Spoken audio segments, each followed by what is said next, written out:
As a part of the CARES Act, the government is allowing folks to access up to $100,000 from their 401ks without penalty until the end of this year. Usually if you access your money early from your retirement account, early as in before age 59 and a half, that money is subject to a 10% early withdrawal fee. However, the government has decided to unshackle that money to allow folks like yourself the chance to buy a first home or dig your way out of debt or just straight up keep a roof over your head. Now, while I do want you to know that this is available, this is definitely not advice to go out and empty your retirement accounts. In fact, it's quite the opposite. I would caution against doing that at all costs. Think of your 401k like a snowball at the top of a hill. Imagine taking money out of your 401k early is like taking a shotgun and blasting that snowball while it's on its way down. It ain't gonna roll too good after that.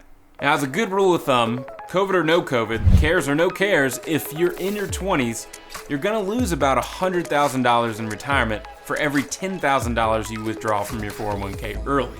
If you're in your 30s, that'll cost you about $60,000 in retirement for every $10,000 you withdraw. It's just something to think about before you take advantage of this penalty-free offer.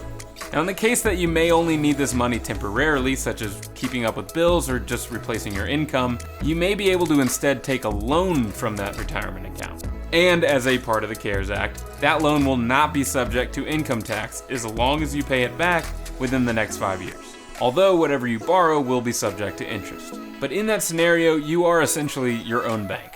This option would still impact your retirement savings momentum, but it would be far less detrimental.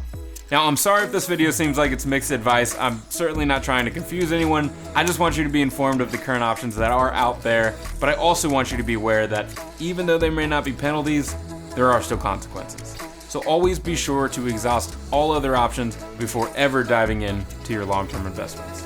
Be sure to subscribe so you don't miss next week's special Halloween episode, and hit that like button if you want to support the channel. I will see you all next week.